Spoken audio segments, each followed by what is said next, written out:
Hello, everyone. This is Driftwood Conversations, and I'm Hillary Sloan. Today, I'm sitting down with Julie Daniels. Julie is an artist who works across acting, writing, teaching, and voice and speech. She teaches in the theater department at Los Angeles County High School for the Arts, where she helps young performers connect imagination and vulnerability to the physical craft of voice. Breath, diction, articulation, projection, all of it in service of truth. In our conversation, we move through what it means to be an artist now and what it means to keep a nervous system intact while the world keeps accelerating.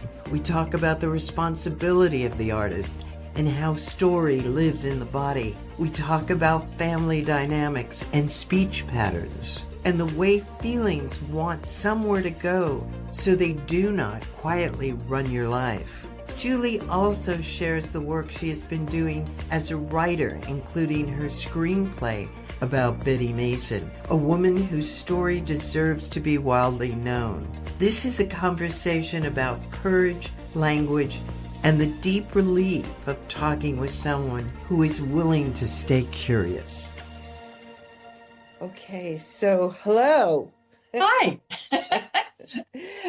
Hi, Julie. Tell me your full name. Julie Daniels. How do you describe yourself? What do you do? That's a big question. I would need a little bit more specificity in that. I do and I am a lot of different things. Happy to address what's the most relevant aspect for your audience. I know you're an actor, writer, a voice coach. Is that how you describe yourself? No, I describe myself as an artist who practices in those particular disciplines according to the opportunity that's in front of me. That's wonderful. What are those opportunities? Where do they come from? From clients, from From auditions? clients and yeah, I also teach at Los Angeles County High School for the Arts in the theater department. So I'm a part-time teaching artist there, teaching voice and speech to high school sophomores in the theater program. So in those moments, in the time that I spend there, I train these student actors how to access imagination, vulnerability, vocality in accordance with projection, diction, breathing, articulation, and how to color their words for the pieces that they're working on. So that's one aspect of what I do, all under the umbrella of communication. Wow, that's very interesting. Yeah.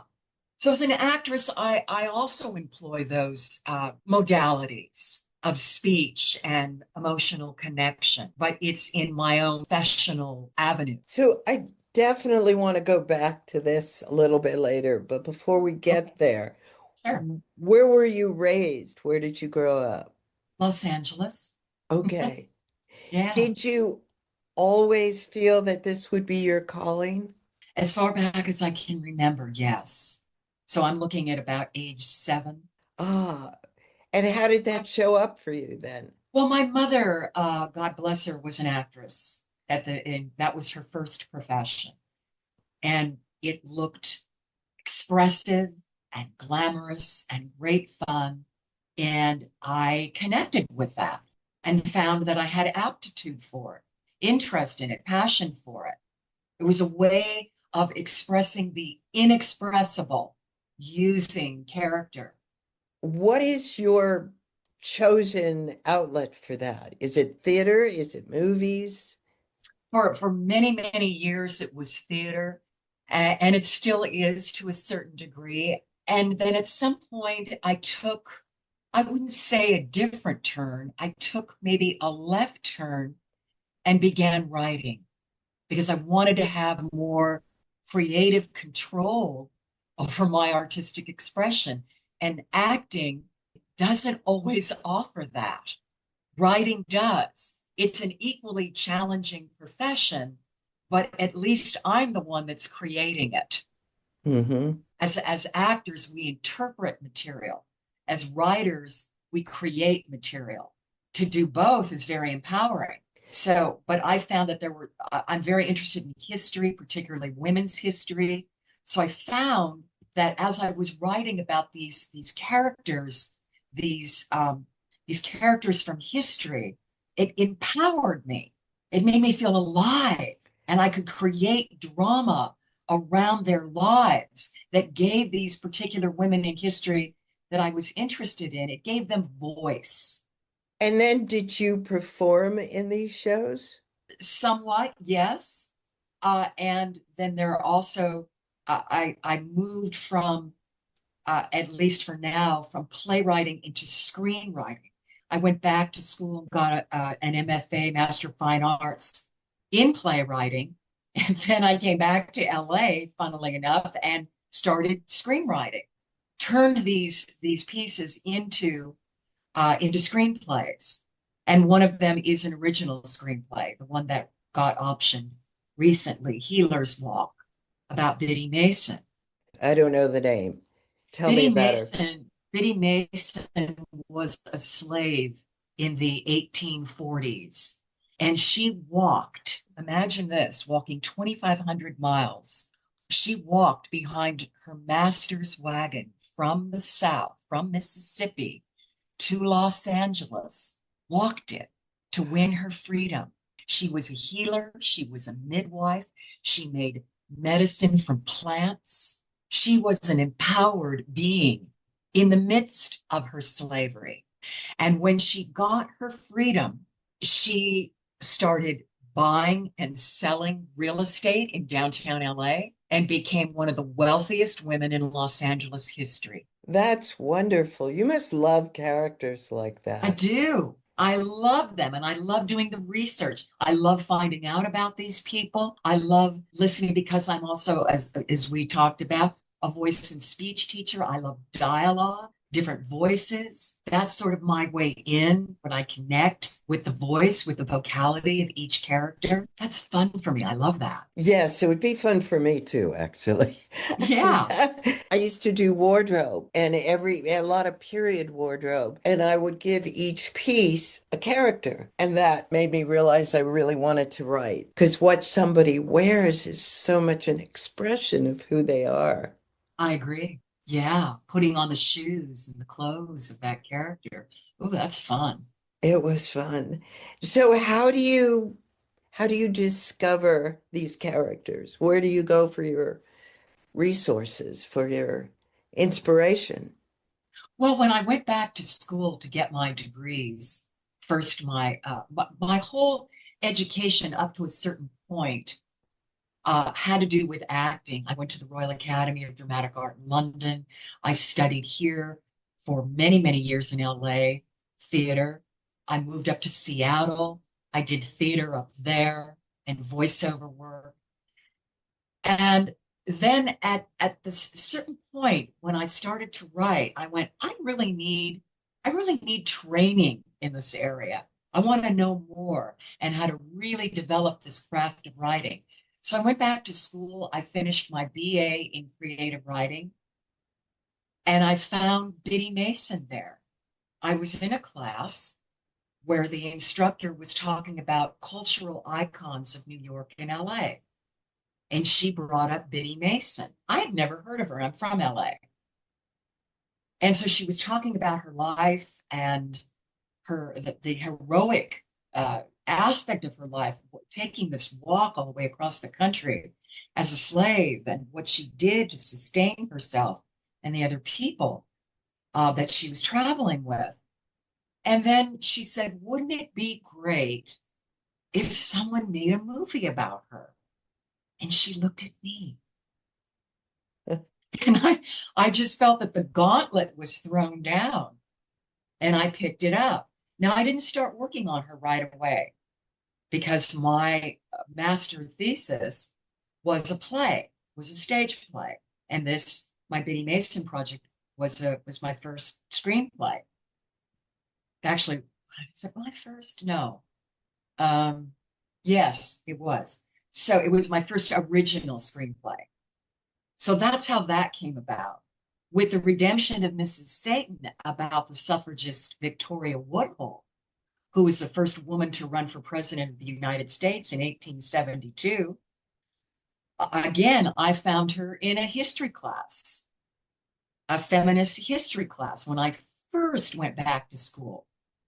And I was so thrilled with the history of this character and all the things that she did, and working with Cornelius Vanderbilt, and having him buy her and her sister a newspaper. And she was a metaphysician, and she was in the stock market, and she made over $700,000 for Vanderbilt, Cornelius Vanderbilt, because of her stock calculations, all Wow. to do with her metaphysics.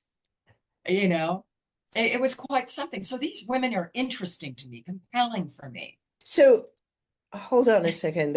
How did her metaphysics take her to that knowledge? Was she prophetic? Was she She was prophetic. She was an opportunist.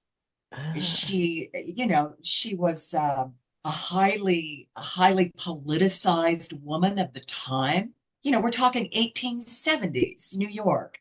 Women didn't get the vote till excuse me, pardon me, 1920. 1920, American women got the right to vote. It actually happened in Wyoming for the women in Wyoming I believe it was right after the First World War in 1918 or 17. So you'd have to vet me on those particular dates, but I think it was Wyoming that we got the vote first. But overall, it was 1920, which really isn't that long ago. no, and it's kind of being threatened again. Yes, kind of. Sure is. Yeah. Sure is. So Wow. these women and their daring and their resilience and I don't use the term fearless, because I think we all need to have a certain amount of fear to be human, to stop at red lights and so forth. But there was some fire in their bellies that made them push past the fear and actually do these incredible things. I would call them Some courageous. courageous, Yes. utterly courageous. And that's what we're being called upon to do right now in this time in our country and the world. It's quite something. It's exhausting and it's provocative and it won't go away. And we must step up, as the women that I've written about did during their lifetimes. What does that look like for you? How would you step up, or what are you thinking about? It's different on every day, but I'll tell you the most direct example I can give you is my work with these teenagers, is getting them inspired. It's teaching them the origins of acting and the group theater, and how the group theater was a powerful political force, and they need to understand that. I'm also teaching them about the ACLU, the United Negro Ensemble Theater Company. All these theater companies and movements, political movements, that compelled artists to act, to show up, to protest, to write and act in plays that depicted the time, to step into and say, here we are. This is what we believe in. That's what is the responsibility of the artist. So it's more than teaching them about voice and speech. It's about getting them connected to what their responsibility is. Why do we become actors? Why do we become artists? Those are the deeper questions, and I feel those need to be addressed if we're really going to be responsible and effective artists in our world. It's a very different time for the arts. I was playing around in social media before this call, and there was one group after another making up protest songs. Great. Love It that. it was beautiful. They were good, they were professional, they worked as protest songs, everything about them. And right now we're not throwing rocks, we're not picking up guns, we're doing art. Right. That's the most powerful tool. It always has been. It always will be, How because it's soulful. how do you calm your nervous system? Oh, well, ah. And how do meditate. you channel everything you're feeling from a very focused place? Because it wouldn't work if it wasn't focused. I meditate. I do yoga. I'm also a yoga instructor. I write poetry. Poetry is a wonderful outlet for me. And I've written over 50 poems. And I just keep writing. I keep using heightened language, which is the language of poetry in a lot of cases. I use heightened language to express in that kind of abbreviated form what I'm feeling and along with imagery to really turn, I'll quote Carrie Fisher, take your broken heart and turn it into art. That's what I'm trying to do with my work as a poet. That's what I do with my work with the kids that I coach. Have you always felt this, that you had a broken heart to channel? When did this happen? When did the wounding start? Yeah. You know, I don't even, wow, that's a good question. How do I answer that? I didn't always have a broken heart, but it sure got pricked a lot. And being a highly sensitive person in a rather barbaric world is I believe how this begun.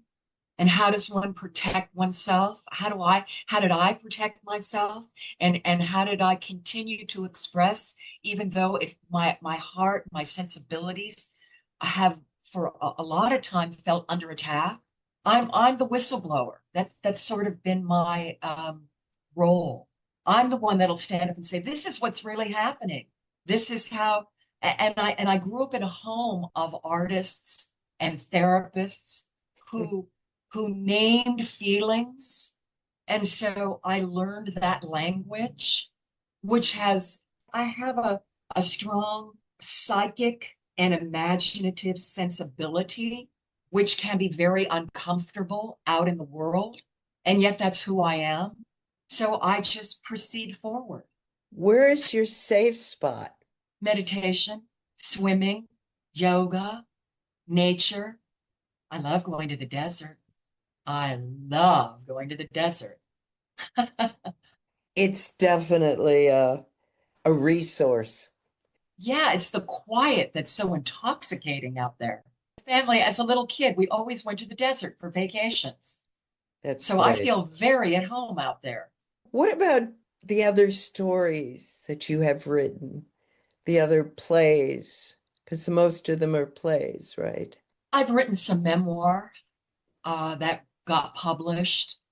I wrote a piece called Anne, A-N, An Exodus about the selling of my family home in Mm. 2013. I like working in that genre. It's a great way to more directly express while using, I wouldn't say directly poetry, but poetic language, imagery. And I like calling on memory to guide me.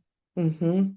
How does trauma and family dynamics show up in speech patterns? Well, wonderful question. Look at the film, The King's Speech.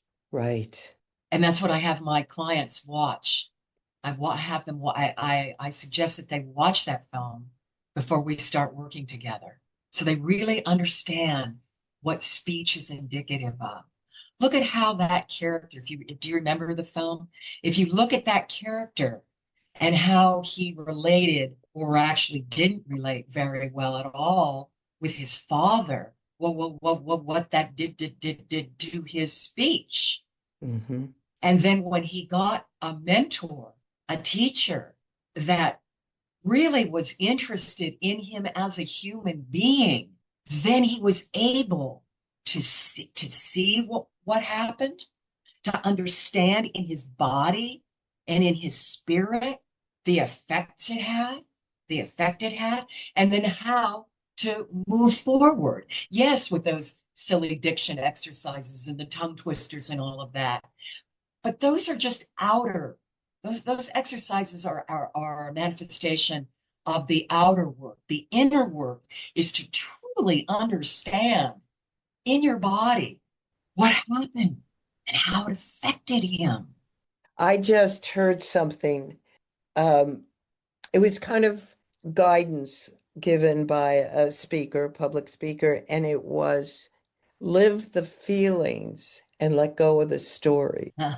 Okay, that's quite a challenge, but yeah, sure. And to understand, and as storytellers, you know, how do you, because we keep telling ourselves stories, but we're also so creative that those stories become part of our life. Right, right. And on a healing basis, you need to go under the story and almost what? Discharge them, neutralize them somehow, Or find an outlet for them because find an outlet. yeah, because they are stories. So they want to live somewhere. So instead of having, the 5-year-old story guides your adult life, just like in the King's Speech, when the character of the speech coach says, you don't have to, and I'm paraphrasing, you don't have to live the story that ruled your life when you were 5. But that those feelings have to go somewhere. They could go into any kind of art, any kind of expression. Maybe somebody's expression is running a business, Mhm. something that, is akin to their talents. Maybe it's through painting.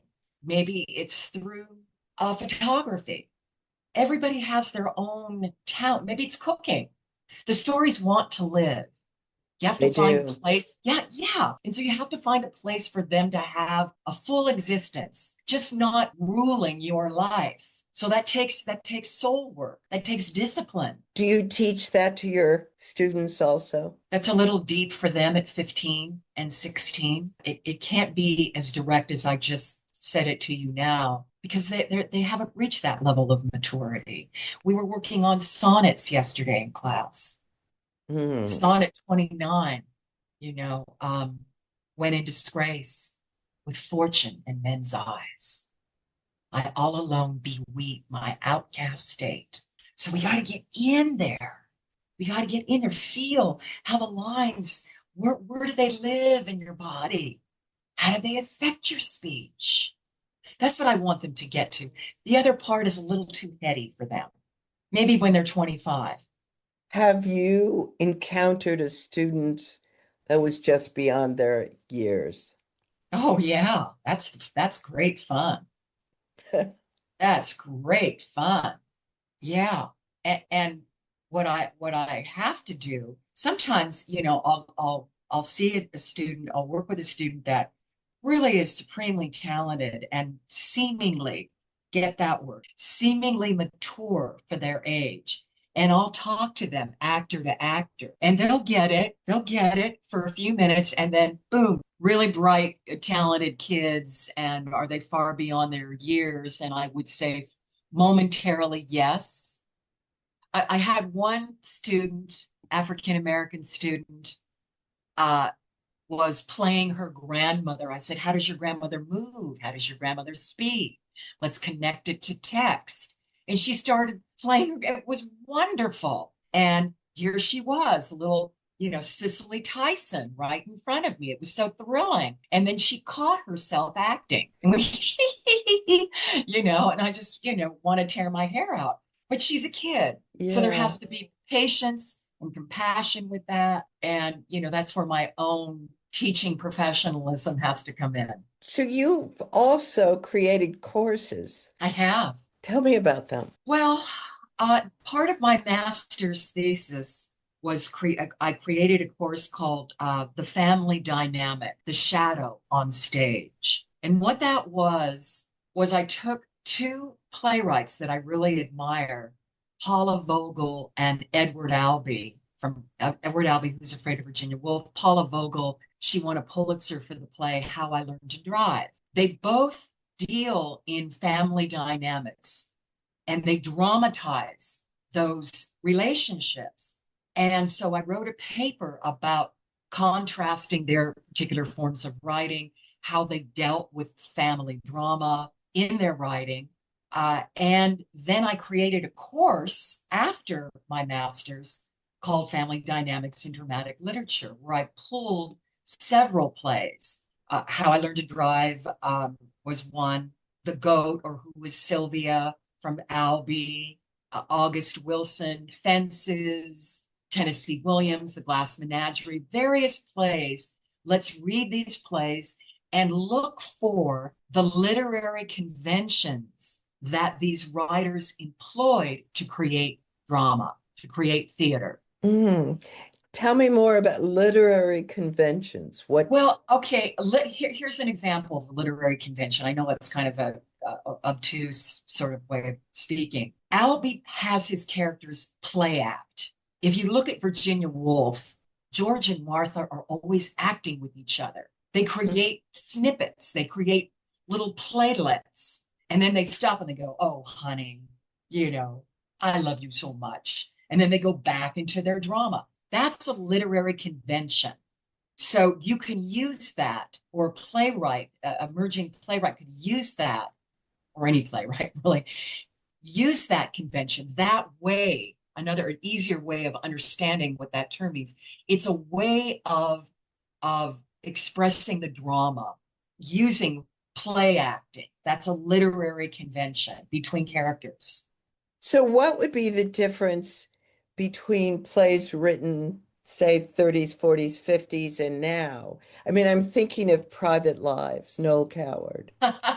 Okay, that's a great play. Very stylized. Very Very stylized. stylized, but they're still human. And so you Yes. got to get to and so they're human. That Private Lives is great. We can go further back and go with the importance of being earnest. They're Yes.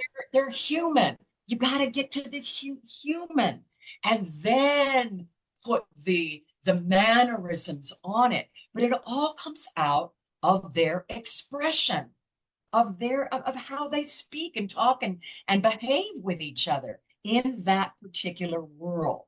Very different than how Tennessee Williams created that. Very different. That's the fun of it. Mm-hmm. Williams was a poet, so everything he wrote had an element of poetry to it, if not actual poetry. And Interesting. if you look at Oscar Wilde, okay, you wanted to give me the example of Private Lives, Noel Coward. Noel Coward he was so satirical. He was having so much fun. He loved his characters, but he understood their mishigas, their craziness.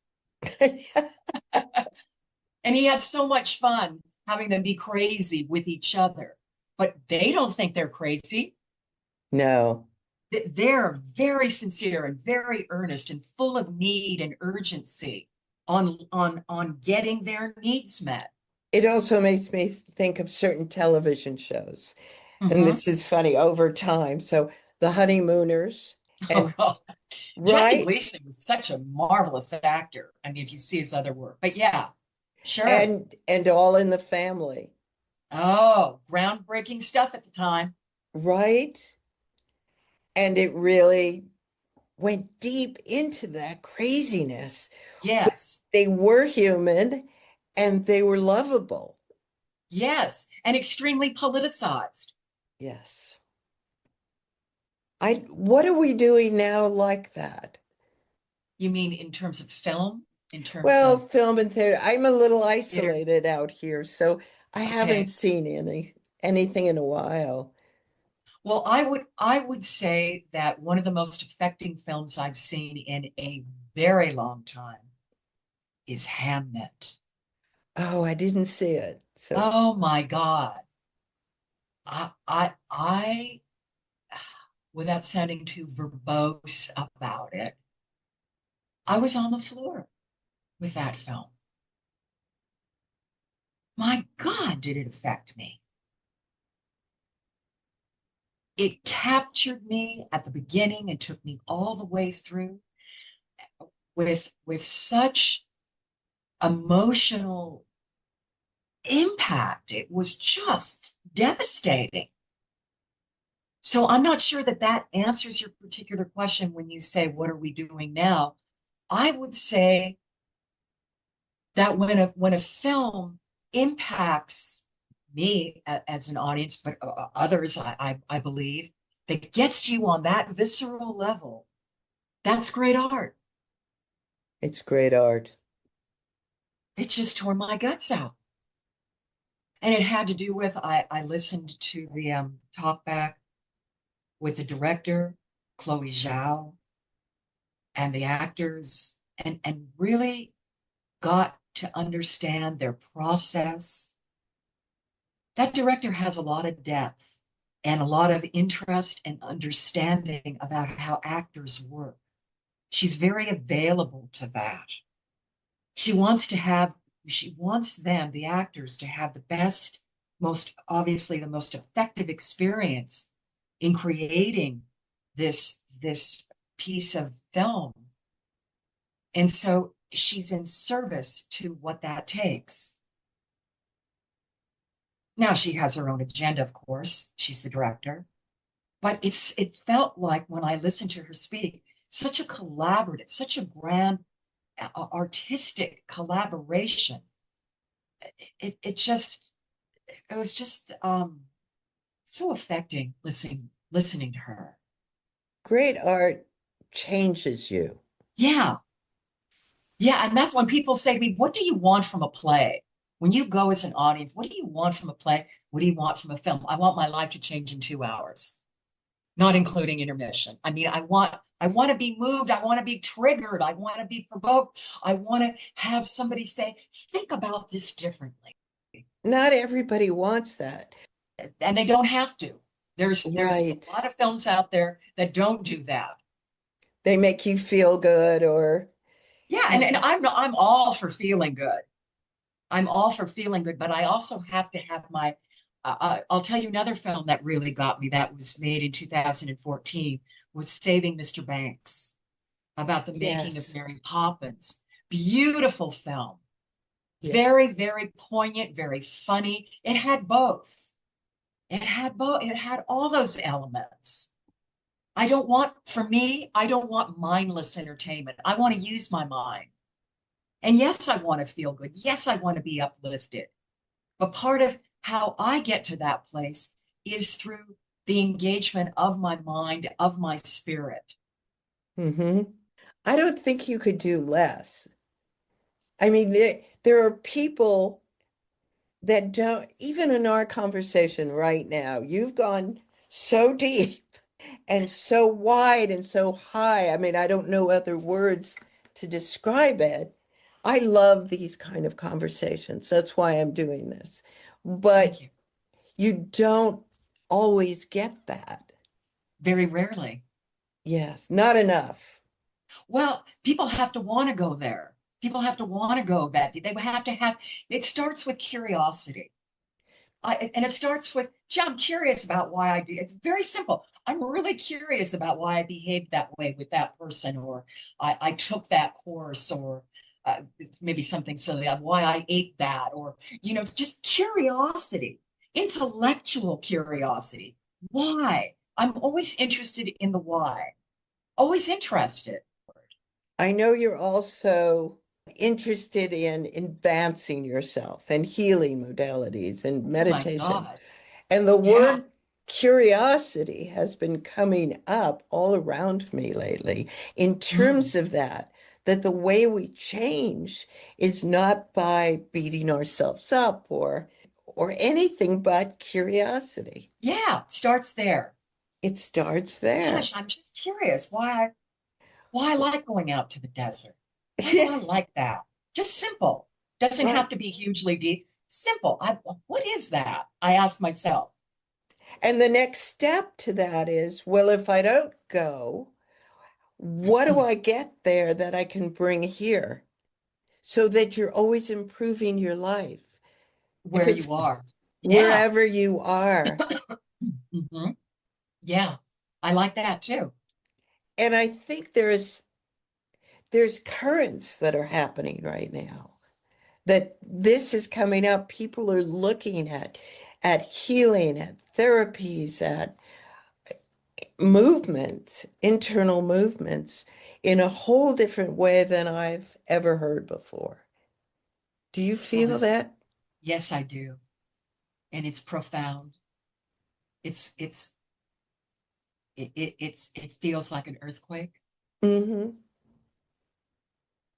And it's so necessary. It's so necessary. And it's not asking if we want to change, it's insisting, whatever it is.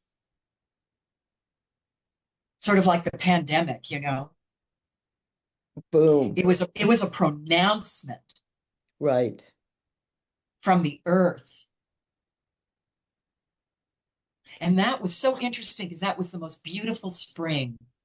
That spring of 2020, I remember walking in my neighborhood because that's all I could do that and go to the market.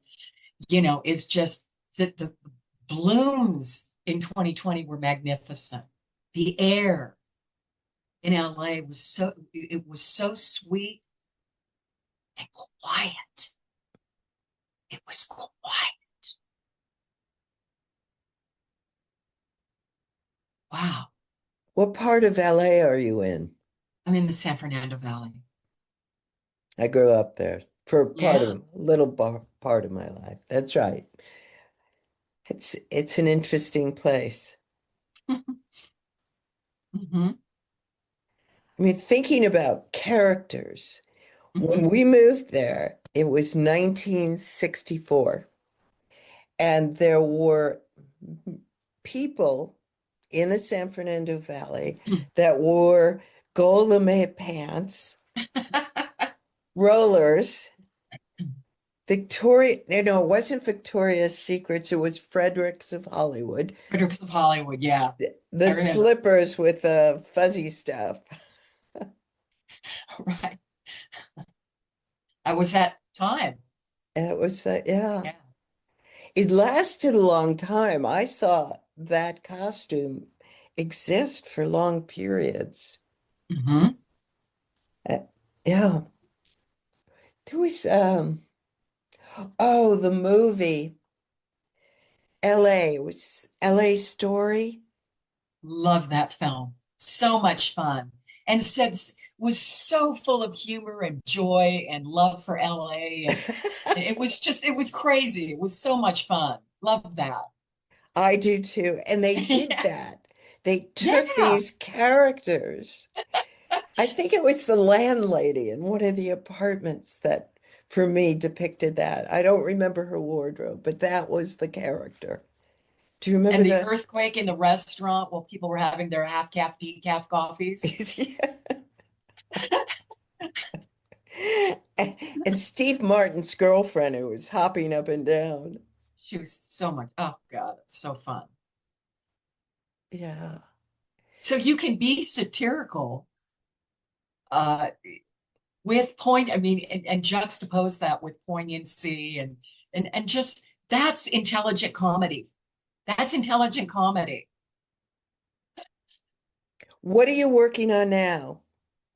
Trying to stay sane, Yes. trying to stay sane. I'm looking at all the poems that I've written and contemplating putting together a chapbook.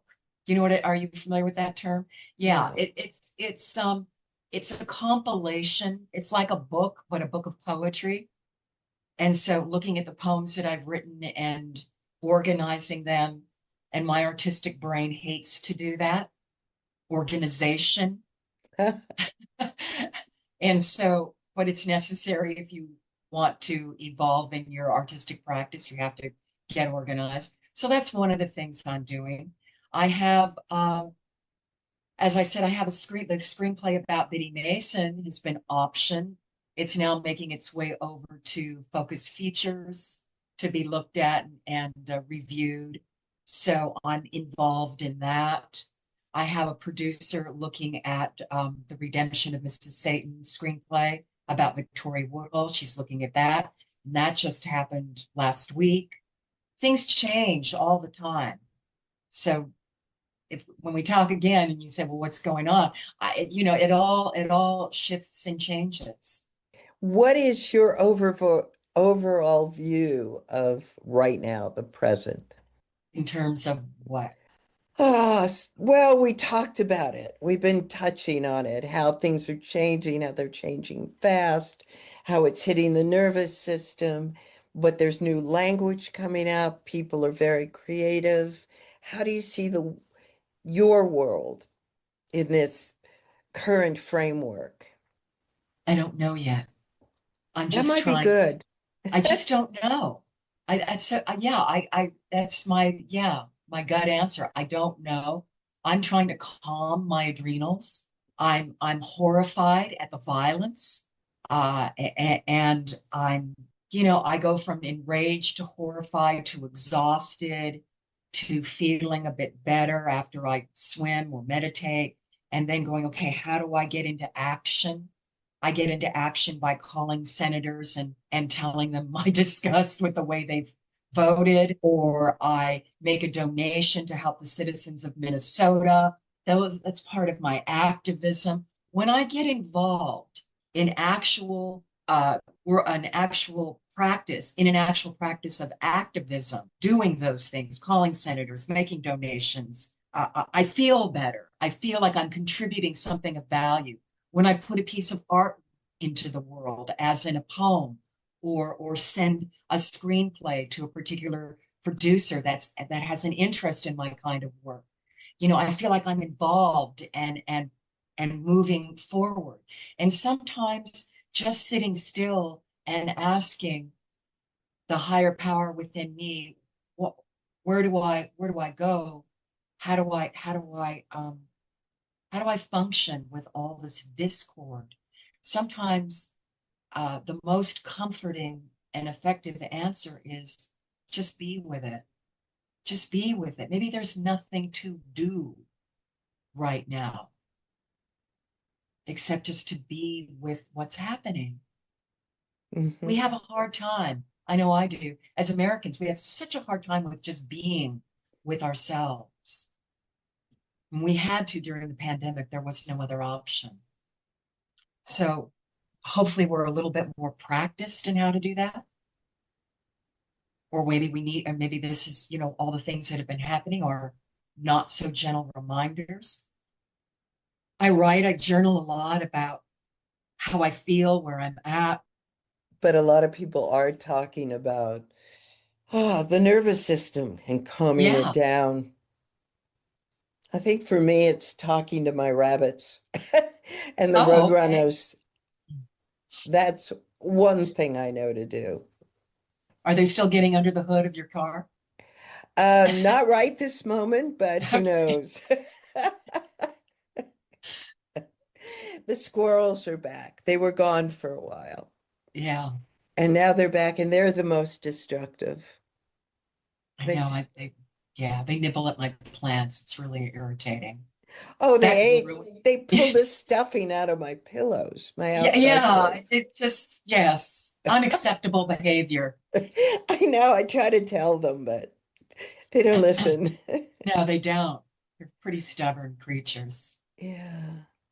But I think a lot of people are looking at new ways, changing diets, introducing different, supplements to help right now. And keeping the news to a minimum. We want to be informed. It's the responsible thing to do so you can understand and take action. But then Hmm. it's just a boundary. I've had enough for today. And my experience has shown me that if I stay off the news for 2 or 3 days, I don't miss a lot. I'll get caught up. There's this anxiety because we're on this 24/7 news cycle that I've got to know everything right now, immediately, post haste. That's what throws out my adrenals. Hmm. So It's much of the showbiz. news is generated to create havoc and Yes. Well, that's how they keep distraction. you watching. Yes. Even my beloved MSNBC. It's still showbiz. Yes. As much as I find their reporting wonderful and responsible, it's still showbiz. And so they're not going to stop, but I can. Yes. Yes. And they shouldn't stop. We need to No, of know. course not. I don't mean stop forever. I just mean, Yeah.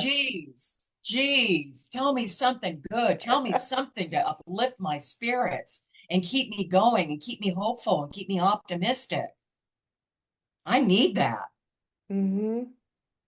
That's why when I work with the kids and you know they're going on and on about something negative in connection with uh, um, how they're going to craft a presentation, they'll go on and on about something, and I'll say, can you flip that energy, that passion, that desire into something uplifting? Not that we don't look at the negative, but we tend to sit there for so long. And that's why the adrenals get maxed out. Mm-hmm. Show me something hopeful. Show me a different way to look at this situation. So maybe I can actually learn something and maybe teach that to somebody else rather than just sit in this, you know, mud of despair. That's the feeling underneath the story. Yeah. That's what we've been talking about. Mm-hmm. So, who are you reading these days? Do you have books? I love Ann Patchett. Ah, I've read 9 of her books so far. I'm a big fan of her fiction and nonfiction. I love her storytelling. So you know, that's a wonderful example of an author that I think pulls me into her worlds. So, and she writes about family dynamics in all forms. She's just a terrific author. I'm trying to think.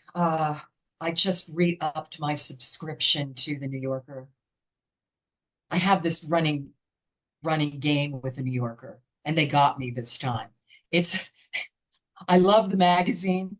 I like their fiction. I love their poetry. But oh well, it doesn't really matter what the game is. They got me this time, and so I now have a magazine coming to me as a lovely gift every week.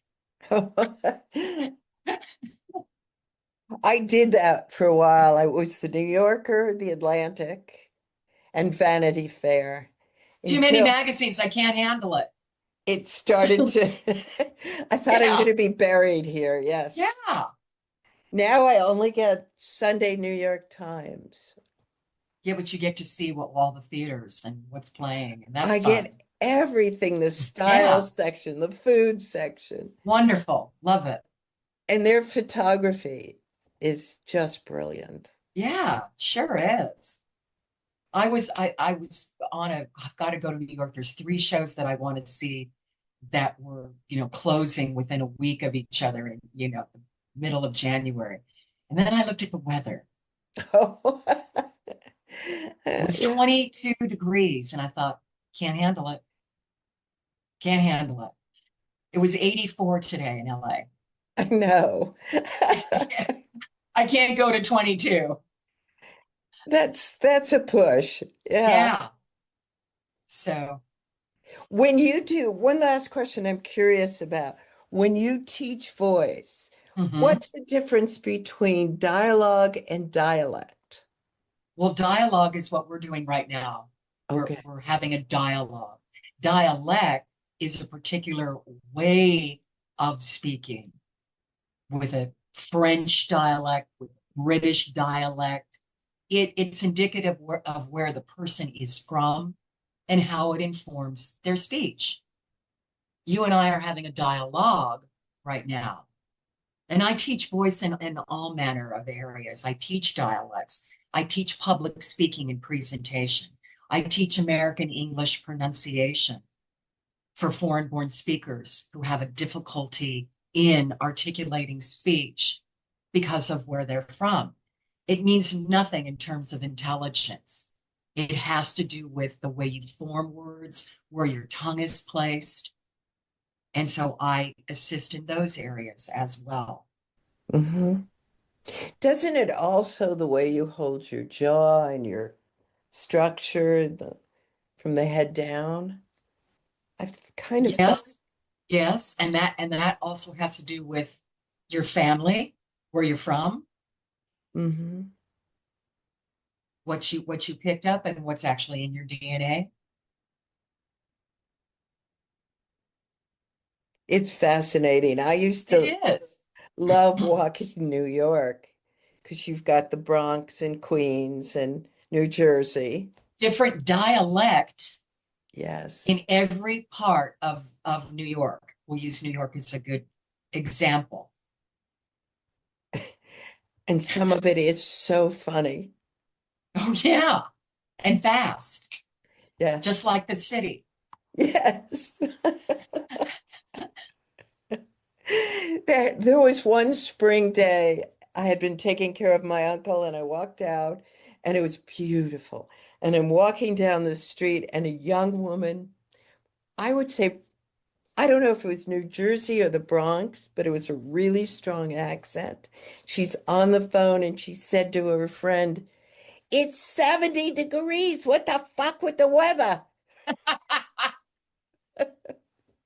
I love that. Oh, I love that's a great character. It's a Oh, how great character. fun. Oh, Yes, that's great. I've never forgotten it. It's been a while.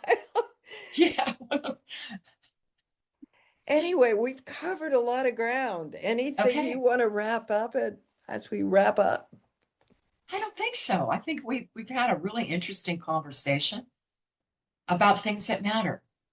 Yes, And isn't it nice to engage about things that matter? passion. Passion. You could be passionate about donuts. You could, and open up a donut shop. Yes, apple fritters. There's great apple fritters out here. Oh, yeah. Oh, yeah. How is the weather out there today? Warm. It was Yeah, it's warm today. I yeah. shed a couple of coats. Oh, really? Okay. And then it's But really cold at night. yes, they'll come back on as it Yes. gets darker. Anyway, thank you. Thank This you. this was wonderful. Yeah, I think so too. Julie and I covered a lot of ground, but what stays with me is how she holds art as a living practice, not a performance, not a pose, but a place where feelings can go, where story can be shaped, and where the inner life can be honored instead of denied. We talked about curiosity as a beginning, about how the nervous system needs boundaries, and how it helps to step away from the constant news cycle long enough to remember your own mind. We also talked about teaching young people and how the work is never only technical. It is about responsibility, imagination, and what it means to create something that has integrity. You can find out more about Julie in a link in my Substack post. And you can find more from me on Substack at Driftwood Conversations, where I share reflections, photographs, and notes from the making of these episodes. If you'd like to support the show, subscribing, sharing the episode, and leaving a review helps more than you might think. Until next time, take care of yourself, take care of each other, and keep finding your way back to what matters.